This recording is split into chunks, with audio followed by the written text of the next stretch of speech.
don't know if y'all are going to be able to hear anything right now, but we're in the new 2020 Jeep Gladiator Rubicon. Just traded my diesel truck in on it. I had come to the point, hey, there's a nuclear power plant. So we traded in the diesel pickup. It was a 2015 Chevy GM 2500 HD. It was a elemental Duramax. I traded it in with 249,000 miles, 249,800 miles, something like that. Nah, I shouldn't say it. I really like towing with that truck. That's the extent of what I liked about it. I found a dealership that had a soft top 2020 Gladiator Rubicon in Stingray or Stingray Gray, whatever that color is. Manual transmission, which I wanted.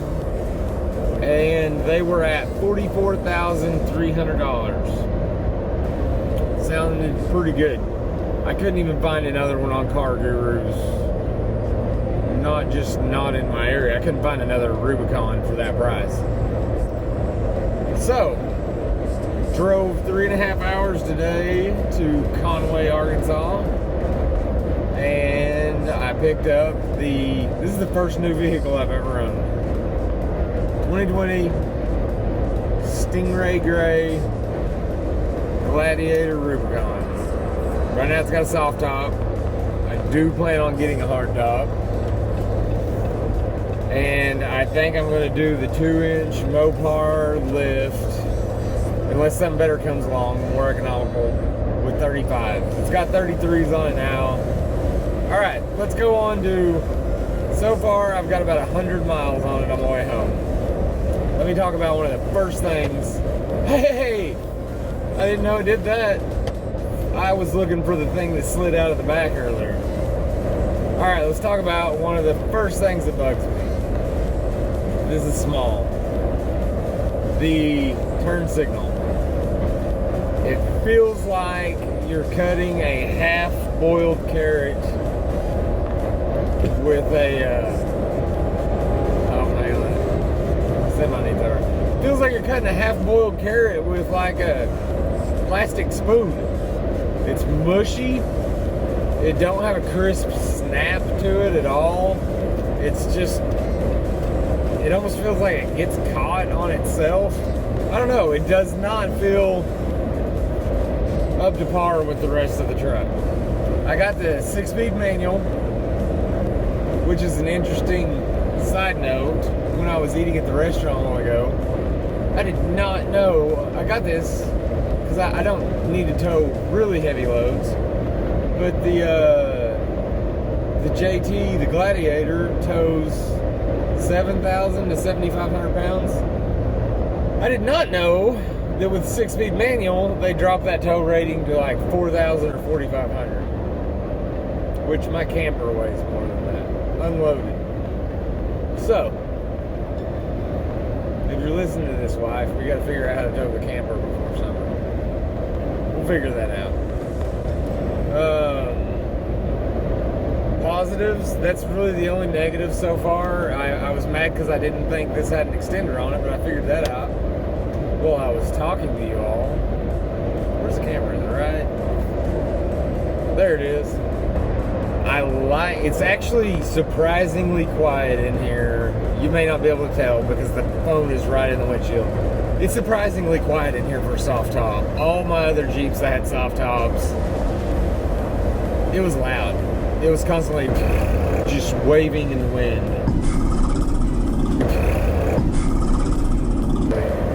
My back hurts a little bit. I don't think it is probably the Jeep's fault.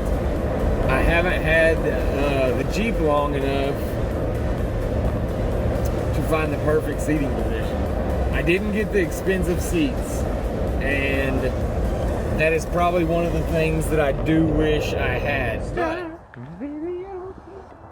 they don't know this is a green screen picture, right? look at this Jeep! Oh my gosh. It's so awesome. Hey, what's up, guys? We did something. I hate this thing where people are like, so I did a thing. That was cool for about a minute. Anyways, we did something that didn't really know what I was gonna do. I wanted to, but we got a new Gladiator. 2020 Jeep Gladiator. So we're gonna do a real quick video of initial impressions, likes and dislikes. I've got about 200 miles on it, which isn't a lot of time. I know, this is why this video is called Initial Impressions. So let's start with the dislikes. The turn signal switch. It feels like you were trying to cut a half-boiled carrot with a plastic spoon. It don't click good. It doesn't, you just don't feel good. The tactile feel of it, it's not good. It's kind of squishy. It kind of feels like it wants to click and then finally clicks.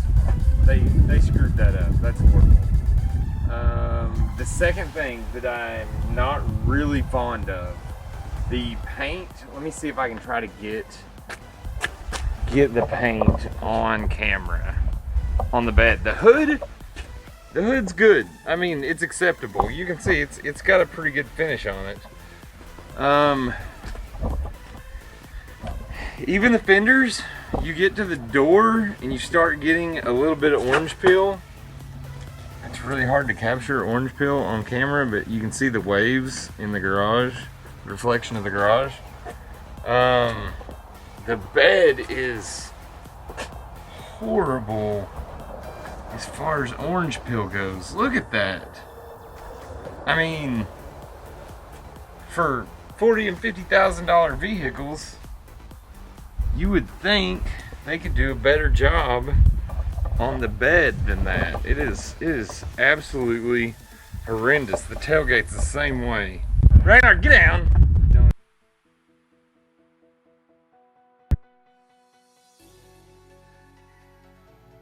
As far as the negatives go, that's really it. Those two things so far. Like I said, this is 200-mile initial impression.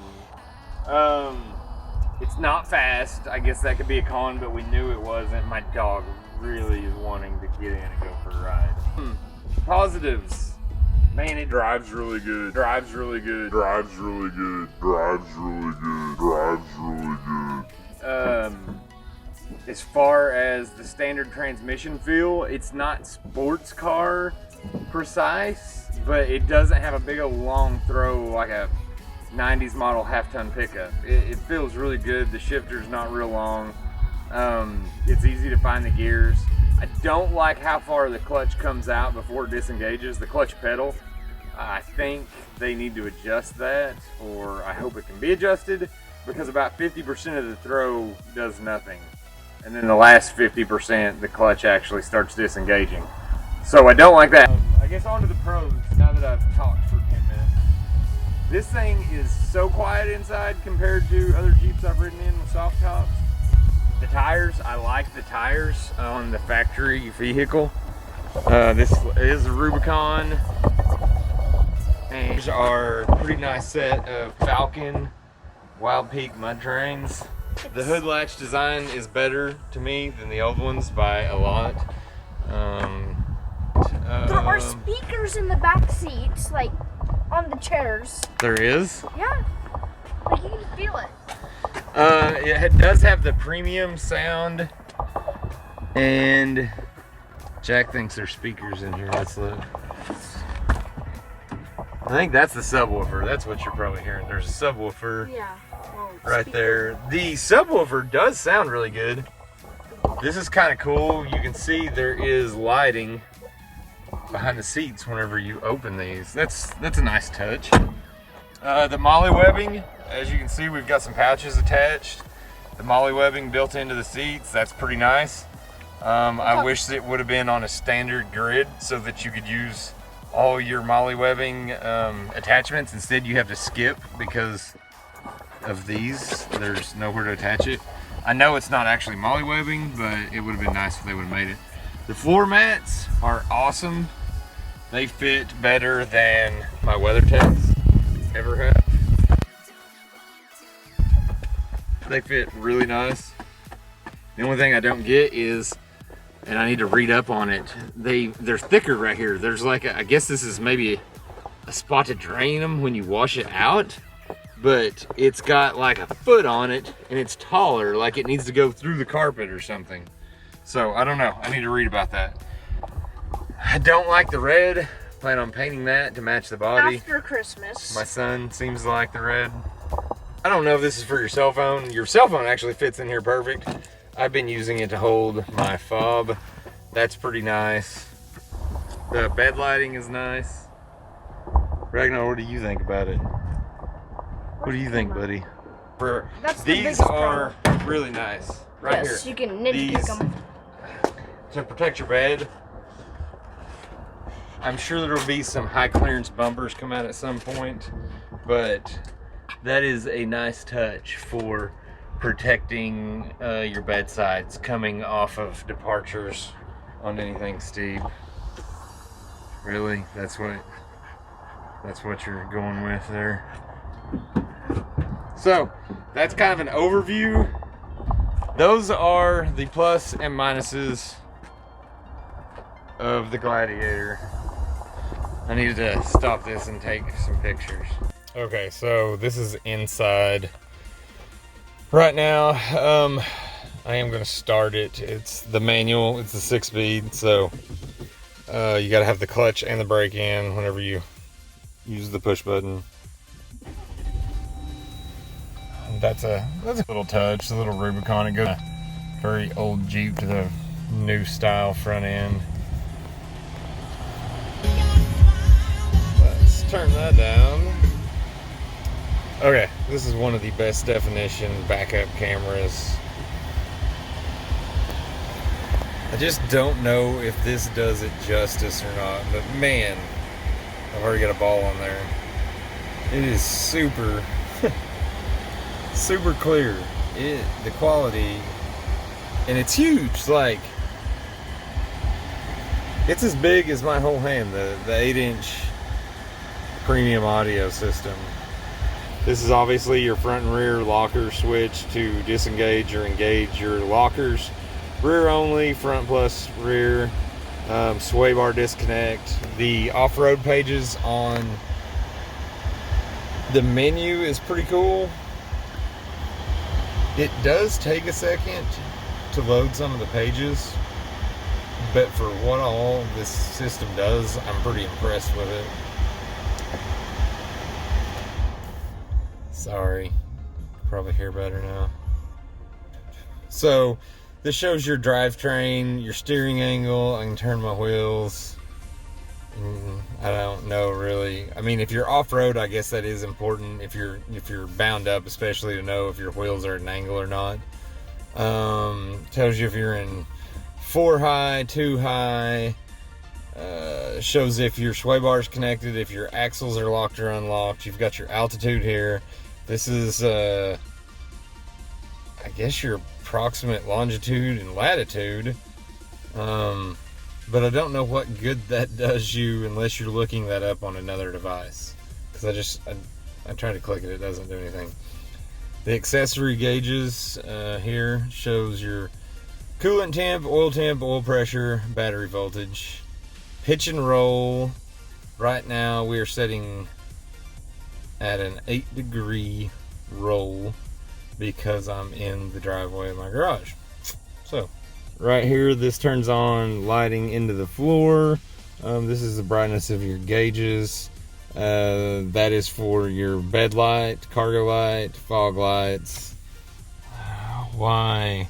You're just getting your greasy little cheeks all over my vehicle. Not your butt cheeks, your face cheeks.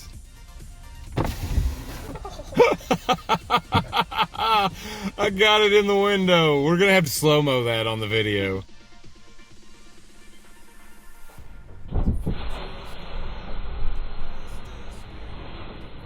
That'll be worth it to see it in slow-mo. Oh, I'm a bad dad. The steering wheel is really nice too. It feels a lot more quality than some of the previous steering wheels. It's been Chrysler products.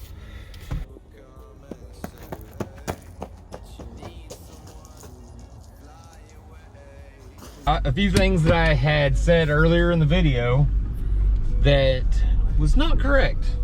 I couldn't figure out why the floor mats didn't sit flush. They had a little hole in them, and it had like a lip on the bottom of it, and it held it up off the carpet. So I looked it up, and I'm stupid. Jeep actually did an ingenious thing, and they integrated where the floor mats will go through your floor drains.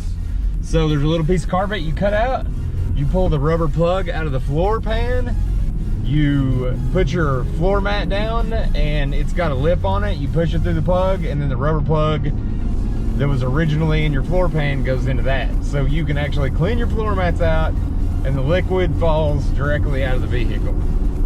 Good job, Fiat Chrysler. Good job, Mopar. So far we're about a week in. The first gear is really short. You start to notice that. We're gonna put, I'd said 35s. I think I've decided on 37s. The 33s look small on this, so I think 37s will look about like 35s. But it'll give us a little bit more clearance for off-road on dragging the tail on departure. I'm not going to be a huge off-road guy, so it may not be a problem. We're going to do more overlanding. But one, it looks awesome. And two, if you go to 35s, you're going to lose a little bit of 6th gear anyways. If you go to 37s, you're going to lose a lot of 6th gear. But I'm going to re-gear. The cost of re-gear, is it enough to do it with 35s? It's right on the line, to me.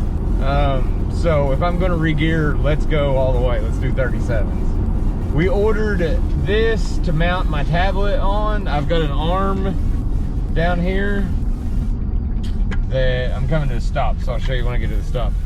I've got an arm right here that I can mount up here and put my tablet up for off-road navigation. We've got a phone holder. It came with it. I don't really like this phone holder. I'm gonna probably get like a magnetic magnet mount or something with a ram ball on it that I can mount to that arm. First gear is really short, 6th gear is really tall. I think when we re-gear with the 37s, we're gonna go with it's a 513 or 518. I can't remember the exact number, but that's gonna put us a little bit past factory gearing. So it's gonna make first gear even less usable, which is fine. I'll pick up 2nd gear and take off in 2nd gear. But it'll make 6th gear a lot more usable on the highway. The heated seats get ridiculously hot, which is great if you live in really cold climates. Well, I mean, today it's 28 degrees. It was 14 this morning. It feels good for a little bit, but there's no way it's comfortable to leave them on high if you're planning on being in the seat for very long. I don't care how cold it is. That's hot. So, I appreciate you guys tuning in and checking this out. I hope that you guys stick around for the rest of the build. I know Jack's going to be interested to see how many views this build gets compared to Baby Yaga. And if you haven't checked out the 10-second STI build that we've been working on, check it out. It's the blue car. I'll put a link right here for that, or here, or up here, or down here. So, all right, well, we appreciate you guys tuning in with us. See you next time.